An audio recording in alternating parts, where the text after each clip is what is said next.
Física. Yeah. Olá, pessoal. Então, vamos começar o conteúdo de física, né? A gente viu uma revisão de transformação de unidades por múltiplos e submúltiplos, e agora a gente começa o conteúdo do semestre, que é termologia. A gente vai ficar meio ano estudando fenômenos relacionados à temperatura, calor, né? Que isso é termologia. Vai estudar fenômenos térmicos, tá? Então, primeiro, essa aula, a gente vai ver os conceitos básicos, conceitos iniciais de termologia, e daí nas próximas a gente vê um pouco mais de conteúdo, tá?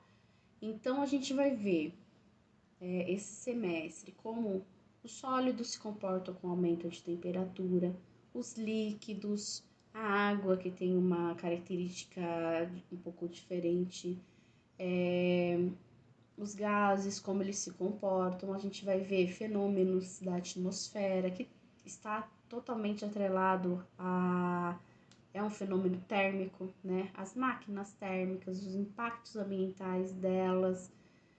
Então a gente vai estudar todos esses fenômenos relacionados à temperatura, tá? Mas a gente vai começar bem simples.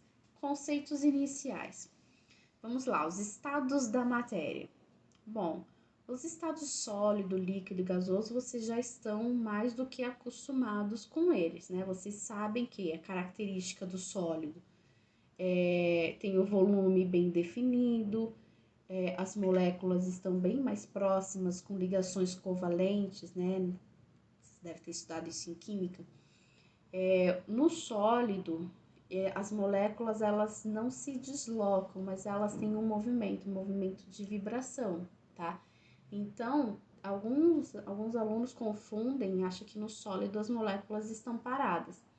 Elas não estão paradas, elas se movimentam sim, tá? Então, no sólido, apesar de elas estarem mais juntas, elas têm um movimento, elas giram em torno de uma posição, tá? Ela não muda de posição, tá? Mas ela se movimenta. Quando você aumenta a temperatura do sólido, ele começa a se movimentar mais e começa a quebrar essas ligações e se transformar no estado líquido, que tem as moléculas estão um pouco mais distantes, elas se movimentam mais e elas se deslocam agora, tá? Então, no líquido, se você pingar uma gotinha de leite num copo com água, você vai ver que o leite ele vai começar a se espalhar aos poucos, tá? Então, no líquido, eles não ficam parados, eles se movimentam, tá? Mas eles ainda têm uma ligação entre moléculas. Agora, quando você aumenta a temperatura do líquido, as moléculas começam a uma se libertar da outra, tá? E vai se transformar no estado gasoso, tá? No estado gasoso, as moléculas estão muito mais agitadas e quase não tem ligação entre uma molécula e outra, tá? Elas estão mais livres. Você consegue perceber essa movimentação rápida dos gases quando você espirra um pouquinho de perfume no canto de uma sala e em pouco tempo a sala inteira está com esse cheiro. Por quê? As moléculas do perfume se espalhou rapidamente. Então a gente consegue perceber essa movimentação, né, dos gases que se espalham rapidamente, tá? Então não adianta nem máscara, né, que a gente consegue sentir o cheiro do perfume, porque a gente respira e os gases do perfume eles se espalham pelo ambiente inteiro, tá? Existem outros dois estados da matéria. Então, sólido, líquido, gasoso, vocês estudaram, com certeza vocês já devem saber muito bem a característica de cada estado. Agora tem o estado também de plasma. O estado são 5 estados da matéria. O estado de plasma é um estado posterior ao do gás. Então, se você aumenta a temperatura do gás, o que vai acontecer? Os os elétrons que estão nos átomos vão começar a se libertar. Então, ele vai ter íons. O que é íons? O que são íons? São átomos que perderam elétrons, tá? Então, no plasma vai ter uma sopa de átomos e elétrons, né? Átomos que perderam os elétrons, os íons, e os elétrons que estão livres. Também vai ter ainda os átomos que ainda não perderam os elétrons, né? Não vai ser todos os elétrons que vão sair ou todos os átomos que vão ficar ionizados, tá? Então, no plasma, a gente vai ter uma temperatura maior do que no estado gasoso e vai ter esses elétrons que vão se libertar do núcleo do átomo. Então, eles vão se movimentar livremente. Esse é o estado de plasma. Então, vocês viram que quanto mais para a direita aqui, maior é a movimentação das moléculas. Então, no sólido, eles se movimentam um pouco, eles só vibram, na verdade, né? No líquido, eles se movimentam um pouco mais, no gasoso, eles se movimentam mais ainda, e no plasma, muito mais. Quando você for aqui para a esquerda, o que os cientistas falaram? Falaram assim, bom, então se eu diminuir mais a temperatura, o sólido que tem um pouco de movimento de vibração, eles vão parar. E daí, quando eles tentaram parar a moléculas, eles descobriram que não conseguiam, né? E eles descobriram um outro estado da matéria, que é o condensado de Bose-Einstein. O que é o condensado de Bose-Einstein? Ele é basicamente... tem um movimento muito próximo de zero, mas ele não para o movimento dele. Ele tem um estado altamente denso. A gente fala como se ele fosse um superátomo. Todas as moléculas ali se condensam, se comportam como se fosse um átomo só, tá? Então, esse é o condensado de Bose-Einstein. Ele tem um comportamento diferente do sólido, porque as moléculas, elas se comportam como se fosse uma só, tá? Então, qual a temperatura disso? Próximo de 273 graus Celsius negativos, né? Menos 273 graus, que é próximo do zero absoluto, que a gente vai ver depois o que é o zero absoluto, tá? Então, existem esses 5 estados da matéria. Existem pesquisas que vão pôr mais estados da matéria, vai ter alguns materiais específicos que se comportam de outras maneiras, mas, para título de conhecimento, sólido, líquido e gasoso e plasma, vocês têm que saber. Condensado de Bose-Einstein, quando cai em Enem, em vestibulares, ele costuma explicar o que é, tá? Então, não é com conteúdo exatamente obrigatório, mas vocês sabem que existem, então, se você ver no vestibular, vocês não vão se preocupar, né? Então, vamos lá aos conceitos de termologia. Primeiro, o que é temperatura? Temperatura, como vocês já puderam observar, tem a ver com agitação, com o movimento das moléculas. Então, as moléculas, elas sempre se movimentam, tem uma agitação, e o grau de agitação das moléculas a gente fala que é a temperatura. Então, quando a temperatura está maior, significa que a agitação vai ser maior, tá? Então, o que é energia térmica? Então, o que é essa agitação? Lembra do primeiro ano, né? Energia cinética, vocês viram, né? Espero que tenham visto. Se vocês não viram no primeiro ano os conceitos de energia cinética, energia potencial, gravitacional, vocês façam uma revisão, que é um dos conteúdos, que é o conteúdo mais importante para Enem e vestibulares, que são os conceitos relacionados à energia. Então, no primeiro ano, a gente vê os conceitos de energia relacionado a movimento. Este ano, a gente vai ver conceitos de energia relacionado com temperatura. E o ano que vem, terceiro ano, vocês verão energia elétrica. tá? Então, esses 3 tipos de energia são essenciais para Enem vestibular, que sempre cai com questões sobre isso, tá? Então, o que é energia térmica? Tem a ver com o movimento vibratório, com a energia cinética das moléculas e átomos, tá? Então, energia térmica é energia cinética das moléculas e dos átomos, tá?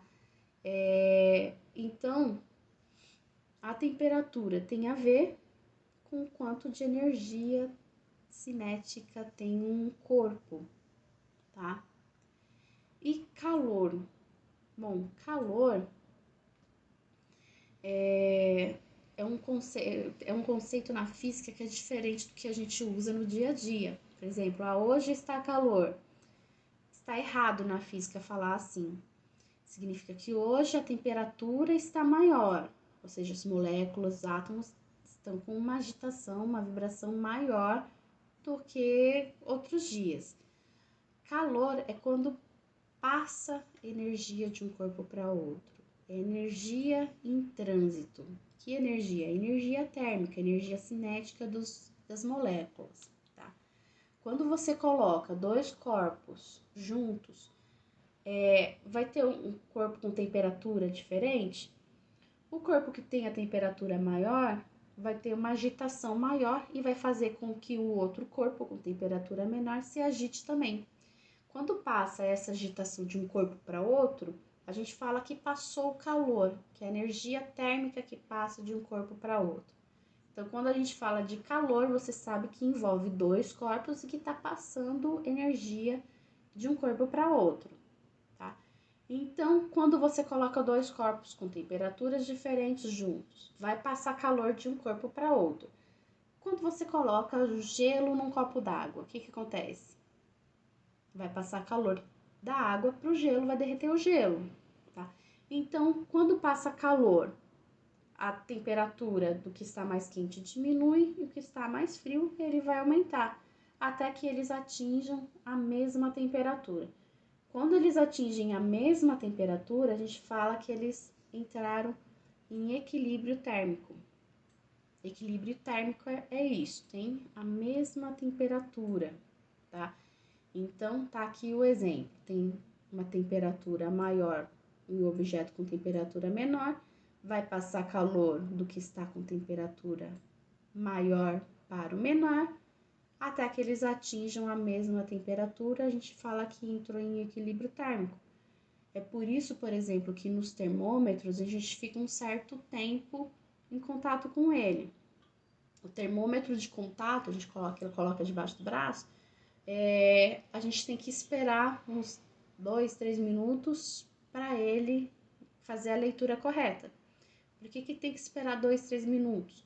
Porque o termômetro tem que ficar com a mesma temperatura do corpo humano. Então, tem que passar calor do corpo para o termômetro até que atinja o equilíbrio térmico e daí o termômetro vai falar a temperatura correta, tá? Então, não adianta tirar antes o termômetro que ele não vai indicar a temperatura certa. É diferente dos termômetros que eles usam hoje em dia, que você só aproxima e daí ele já mede a temperatura, que tem a ver com infravermelho, e a gente vai estudar isso mais pra frente, tá? Quando a gente falar de radiação, a gente vai estudar o infravermelho um pouquinho mais. Bom, então esses são os conceitos de temperatura e a gente vai ver as escalas de temperatura. Por que a gente vê escala de temperatura? Porque o que a gente está acostumado não está no sistema internacional. A gente está acostumado com a temperatura em Celsius, né? Graus Celsius. Agora, no sistema internacional, a gente usa a escala Kelvin, que a gente fala que é a escala absoluta. Lembra quando eu falei que eles tentaram parar uma molécula? Então, Kelvin, ele calculou a temperatura onde as moléculas estariam paradas e ele chamou isso de zero. Então, o Kelvin, ele chamou de zero, 0K, não é ok não, é 0 Kelvin, na temperatura onde as moléculas estão paradas, ou teoricamente estariam paradas, né? Lembra que eles não conseguiram parar, eles chegaram muito perto, tá? De 0 Kelvin, mas não conseguiram chegar a zero mesmo. Eles chegaram a 0,000000001, mas não chegaram a zerar mesmo a temperatura, tá? Então, em Celsius, a temperatura absoluta, né, o zero absoluto, equivale a menos 273 graus Celsius. E essa escala aqui, Fahrenheit? Bom, Fahrenheit ele é usado em países de língua inglesa, principalmente quando em países onde a temperatura costuma ser muito baixa, ser abaixo de 0 graus Celsius. Tá? Então, em vez de ficar ali no termômetro marcando menos 10, menos 20, para não ter esse valor negativo, eles costumam usar o Fahrenheit, porque ele dá uma temperatura um pouco maior, né? Olha aqui, ó. 0 graus Celsius equivale a 32 Fahrenheit. Então, aqui, com valores negativos de Celsius, ainda está positivo no Fahrenheit, tá? Por isso que eles ainda existem, eles ainda usam a escala Fahrenheit, mas está caindo em desuso. A tendência é que todas essas escalas aqui se movimentem para Celsius, tá? Bom, o que eles fizeram para montar a escala Celsius? O que são as escalas de temperatura? São escalas de comparação de temperatura. Então, o que Celsius fez? Montou um termômetro, colocou na água com gelo, água congelada ou água misturada com gelo, porque está à mesma temperatura, né? E falou que isso era zero. Tá, então, pegou o termômetro, colocou na água com gelo, falou que é zero. Depois pegou o termômetro e colocou na água em ponto de ebulição e chamou isso de 100. Ele falou que é 0 e 100, tá? E essa escala Celsius é como foi montada, tá? A escala Kelvin, por isso, aliás, nas escalas de temperatura tem sempre esse graus aqui, graus Celsius, e aqui na escala Fahrenheit, graus Fahrenheit. A escala Kelvin não tem esse grau aqui, tá? Porque a gente fala que é a escala absoluta. Ele fala, olha, é zero quando as moléculas pararem. Então, tem a ver com a parte teórica de temperatura, né? Então, a gente chama de escala absoluta porque ele pega zero na menor temperatura possível. Isso quer dizer que não existe temperatura negativa na escala Kelvin. Não existe menos 10 kelvins. Não tem. Por que não tem? Porque 0 Kelvin é a menor temperatura possível, tá? Assim como não tem temperatura menor de menos 273 graus Celsius, o zero absoluto, o não existe menor que isso. E na escala Fahrenheit é a mesma coisa, não existe menor do que isso, não tem temperaturas daqui para baixo, é sempre daqui para cima, e daí aqui para cima tem temperaturas bem maiores, né? Mas existe uma temperatura mínima, não passa daquilo, tá? Nem conseguiram chegar nela, né? Imagine passar ela. Então, por que a gente estuda um pouco de Fahrenheit? Porque tem países de língua inglesa, né? Estados Unidos, Europa, que eles usam essa temperatura. Se vocês forem viajar ou se montarem numa multinacional lá, vocês vão ter que se acostumar com essa temperatura. Mas em vestibulares, Enem, tudo, ele não costuma cair Fahrenheit, costuma cair Celsius ou Kelvin. Por quê? Bom, nas fórmulas, tem muitas fórmulas que já está toda adaptada para Celsius. Tem outras que não dá, que tem que usar na escala Kelvin, tá? Então, você vai ter que saber transformar entre Celsius e Kelvin. E a gente vai ver esse menos 273 várias vezes, tá? Esse 273 graus Celsius, isso vocês vão decorar com o tempo, tá? E vão saber que para transformar de Celsius para Kelvin, a única diferença vai ser 273. E isso vai ficar para a próxima aula, tá? Para saber transformar uma temperatura na outra. Então, essa aula são os conceitos de estado da matéria, que tem a ver com temperatura, e os conceitos de temperatura, calor e equilíbrio térmico, tá? Bom, espero que vocês estejam tirando as dúvidas. Se precisar de um plantão de dúvida específico, ao vivo, a gente faz, tá? No centro de mídias ou no Meet, a gente pode marcar se vocês tiverem mais dificuldades, tá? Isso depende de vocês. Vocês têm que me procurar para tirar as dúvidas, tá? Então, tchau, tchau, gente. Boa semana.